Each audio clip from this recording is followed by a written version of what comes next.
ठीक है।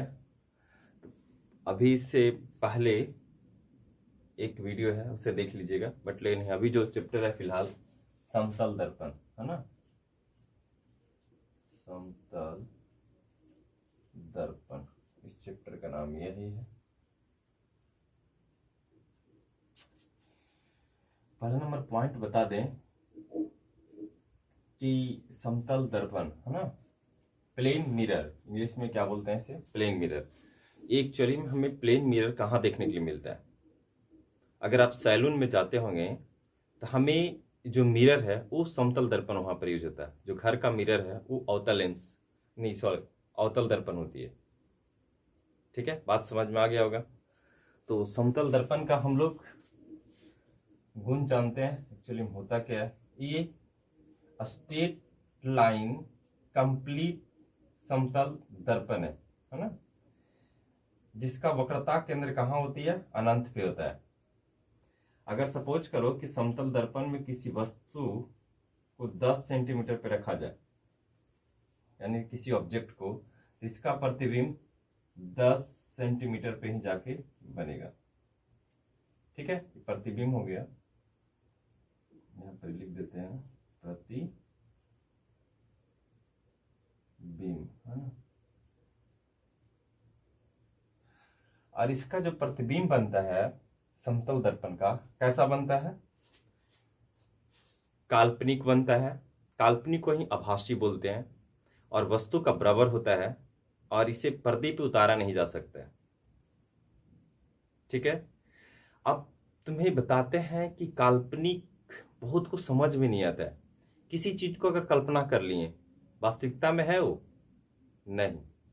तो हमेशा जानना, काल्पनिक चीज हमेशा क्या होता है? सीधा होता है, और वास्तविक चीज हमेशा क्या होता है? उल्टा होता है।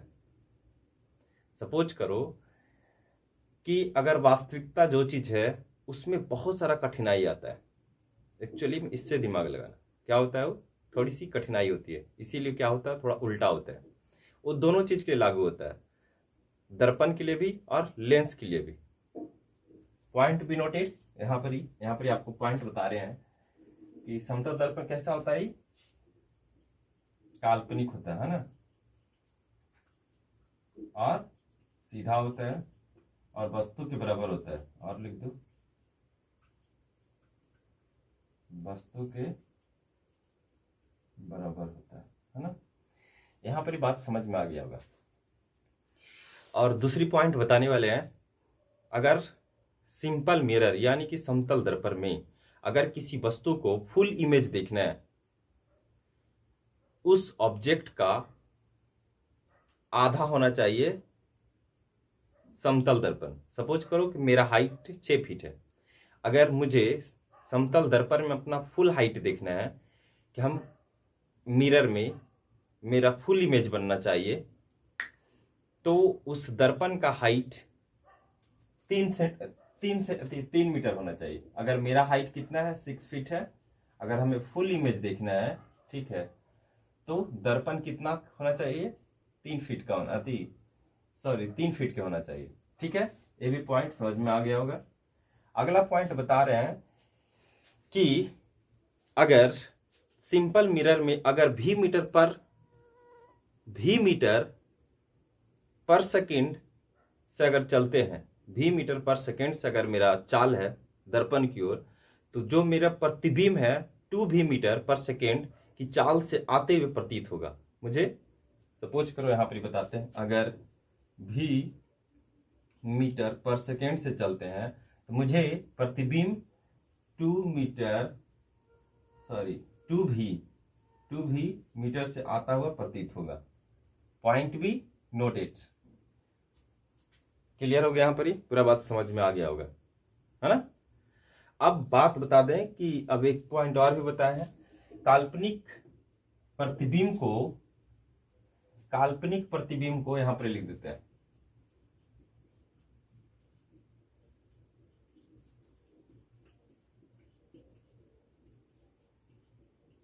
पर्दा पर उतारा नहीं जा सकता है।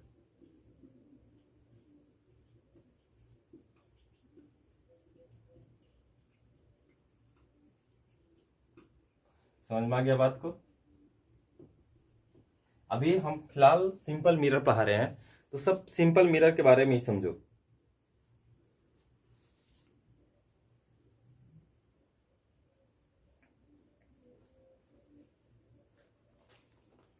अगला पॉइंट बताने वाले हैं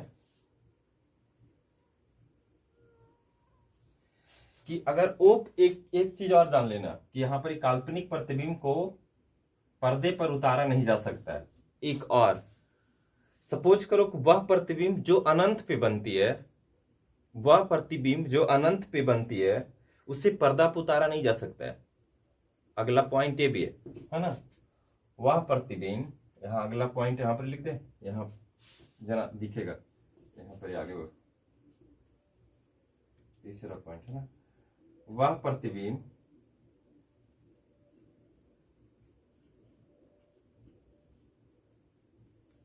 जो अनंत पे बनता है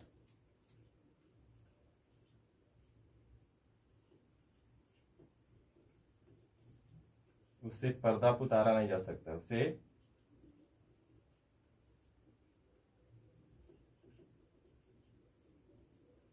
नहीं जा सकता है। ऑल पॉइंट्स आर ओके, सारा पॉइंट लगभग समझ में आ गया होगा, है ना। अब आगे बताने वाले हैं, यहां से ये पूरा सिस्टम को आप लोग अच्छे से उतार लीजिए, ऑल टू ऑल ओके। अब यहां पर ही कुछ आगे की बात बताने वाले हैं।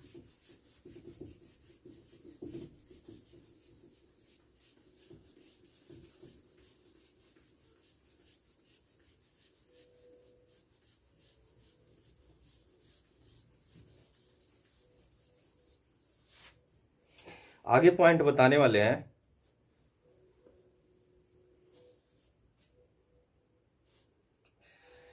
सपोज करो कि दो सिंपल मिरर को लेते हैं, दो सिंपल मिरर को किसी एंगल पे रखा जाए, किसी थीटा एंगल पे रखा जाए, तो उससे जो प्रतिबिंब बनेगी, प्रतिबिंबों की जो संख्या होगी हमेशा आपको विषम संख्या में दिखेगा। जैसे बताते हैं कि अगर थीटा एंगल पे एक मिरर लेते हैं, एक मिरर सिंपल मिरर है ना, अभी सिंपल मिरर पढ़ा रहे हैं यानी कि समतल दर्पण पढ़ा रहे हैं, ठीक है। और ये दो सिंपल मिरर है, एक थीटा एंगल पे इसे रखे हैं, तो जो मेरा इससे प्रतिबिंब प्राप्त होगा, यानी कि दो यहां पर लिख सकता है, दो समतल मिरर ऐसे लिख देते हैं, ठीक है। मिरर को थीटा एंगल पर, एंगल लिख दे, थीटा एंगल पे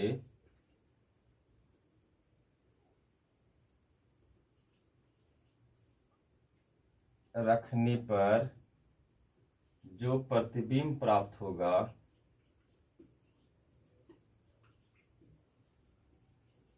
वो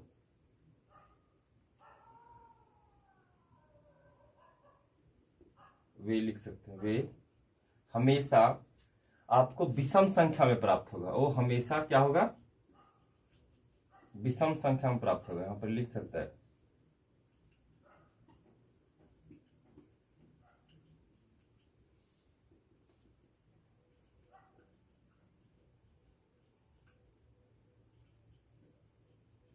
जैसे कि एक बात बताते हैं, ये थीटा एंगल है, इस थीटा एंगल पे हम रखे हैं, दो सिंपल मिरर को लिए हैं, थीटा एंगल पर रखे हैं, इससे जो हमें प्रतिबिंब प्राप्त होगा वो हमेशा क्या होगा, विषम में प्राप्त होगा। जैसे एज फॉर एग्जांपल इसका एक फॉर्मूला होता है, पहले लिख लो, क्या होगा, 360 बटा थीटा, या फिर लिख सकता है 360 बटा थीटा -1, ये मेरा फॉर्मूला हो गया, ओके।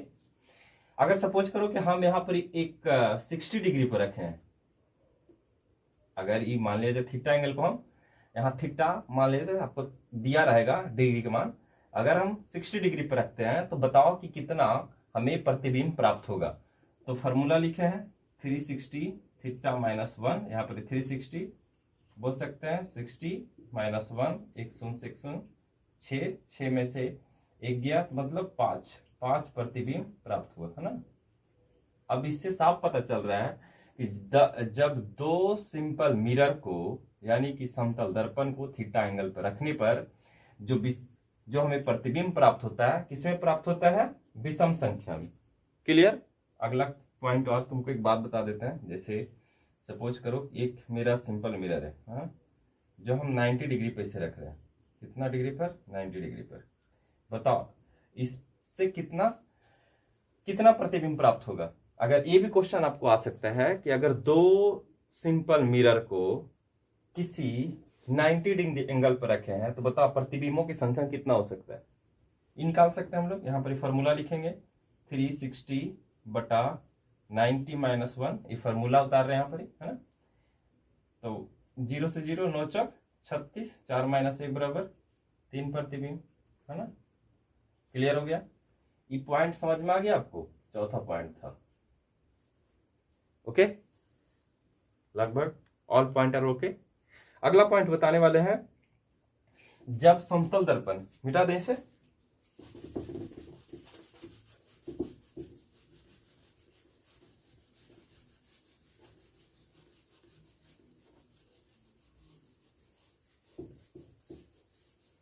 अगला पॉइंट क्या है कि जब समतल दर्पण को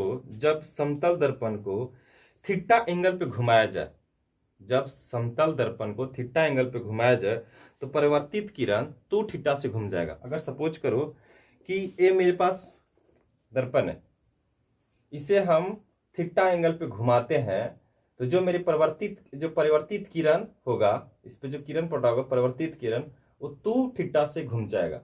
ओके, आप लिख सकते हैं, अगर यहां लिख सकते हैं, अगर समतल दर्पण को थीटा एंगल पर घुमाया जाए, है ना, एंगल लिख सकते हैं, हिंदी इंग्लिश जो भी, थीटा कोण पे या एंगल पे, थीटा कोण पे घुमाया जाए, कोण पर घुमाया जाए,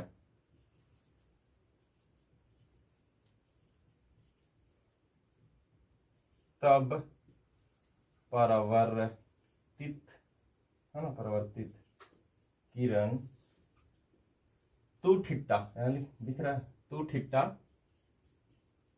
कोण से घूम जाएगा, है ना। समझ में आ गया होगा बात को? पॉइंट समझ में आया ना? ठीक है, आगे बढ़ते हैं। अगला पॉइंट मेरे पास है, ये मेरा 5वां पॉइंट था भाई, है ना, इसे मिटा दे रहे हैं। समझ में आया बात? फिर से बता दे, मिटा दिए बहुत जल्दी, पॉज करके लिख लीजिएगा आप लोग। अगला पॉइंट हम लोग के पास है, एक पॉइंट और बचा हुआ है समतल दर्पण के बारे में। समतल दर्पण के अगला सबसे लास्ट पॉइंट है कि अगर किसी दो समतल मिरर को, अगर दो समतल, सपोज करो कि 2 समतल मिरर, इस तरह के 2 समतल मिरर को एक समांतर क्रम में रखा जाए, समांतर क्रम में रखा जाए, तो इससे जो प्रतिबिंब प्राप्त होगा, अनंत प्रतिबिंब प्राप्त होगा, लेकिन जो दूसरा प्रतिबिंब है जो स्पष्ट रूप से दिखाई देगा। यहाँ पर हम आपको एग्जाम्पल देकर बताते हैं। सपोज करो कि 2 स्ट्रेट लाइन में सिंपल मिरर को रखा जाए, कभी भी रखा जाए, कभी भी एक दूसरे के साथ मर्ज होगा ये एंगल नहीं। जब भी ये एंगल बनेगा, अगर 2 समांतर क्रम में रखा हो तो इसका एंगल कितना बन रहा है? 0 डिग्री, कुछ नहीं बन रहा भाई।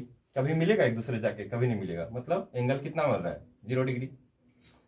ठीक है, तो इससे कहने का मतलब होता है, इसका जो थ्योरी है लिख देते हैं आपको, 5वां नंबर का थ्योरी, कि जब 2 समतल दर्पण, है ना, दर्पण को समांतर क्रम में लिख देते हैं, समांतर क्रम में रखा जाए, उससे अनंत प्रतिबिंब प्राप्त होगा, है ना, प्राप्त होगा,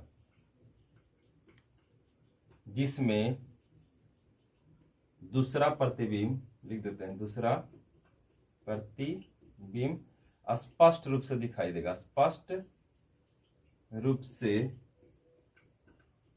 दिखाई देगा, है ना। हम नहीं बता रहे हैं, प्रयोग द्वारा इसे साबित किया गया है। That's B points. Okay, do you understand? आप इस बात को अच्छे से समझ गए होंगे। सपोज करो कि एक ऐसे करके समतल दर्पण को रखें, ऐसे रख दिए, एक ऐसे रख दिए स्ट्रेट लाइन में, तो इससे जो हमें प्रतिबिंब प्राप्त होगा, अनंत प्रतिबिंब प्राप्त होगा, लेकिन जो दूसरा प्रतिबिंब है वो स्पष्ट रूप से दिखाई देगा। यहाँ पर एक बात बता देते हैं, अभी जस्ट एक फार्मूला बताए थे कि अनंत प्रतिबिंब सर कैसे प्राप्त हो रहा है। तो एक फार्मूला भी जस्ट बताए थे, 360/θ-1 बताए थे फार्मूला।